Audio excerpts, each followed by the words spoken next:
విజయ్, ఆ మా చెల్లెలు ఇంటికి పోయేద్దాం అన్నా కదా, రెడీ అవ్వు, నేను కిందికి వెళ్ళి వస్తాను, సరేనా? వెళ్దామన్నా కదా. పదా నడు. హే, ఇష్టం లేకుండా తీసుకొచ్చావు. వదినా బాగున్నారా? రండి రండి, స్నాక్స్ తీసుకోండి వదినా. చూసావా చెల్లి ప్రేమ చూసావా? చెప్తే నువ్వు నమ్మవుగా. వదినా పులిహోర తీసుకోండి, మీకు ఇష్టం కదా. ఎందుకమ్మా? పర్లేదు, మా అన్నయ్య వదిన వచ్చారు, వెళ్ళి ఫాస్ట్గా చేపలు నాటుకోడి తీసుకురా. పో పో. వెళ్దామా ఇంటికి? ఈ 3 రోజులు ఎలా గడిచిపోయాయో కూడా అర్థం కాలేదు వాసు. ఇక్కడే ఉండాలనిపిస్తుంది కదా. అవును. మరి నేను ముందు చెప్పినప్పుడు నువ్వు విన్నావా?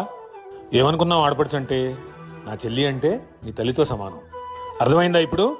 అవును వాసు, అసలు మీ చెల్లి ఇంత ప్రేమగా ఉంటుందని నేను అనుకోలేదు వాసు. అసలు నిజంగా మా అమ్మలేని లోటు తీర్చేసింది నాకు.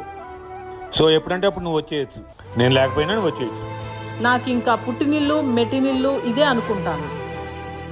రాజీ వెళ్ళొస్తాము. ఉండండి వదినా, వస్తున్నా.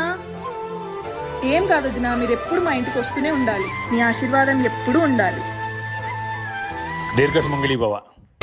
కంటే అమ్మ నీ అంటే ఎలా, కరుణించే ప్రతి దేవత అమ్మే కదా కన్నా.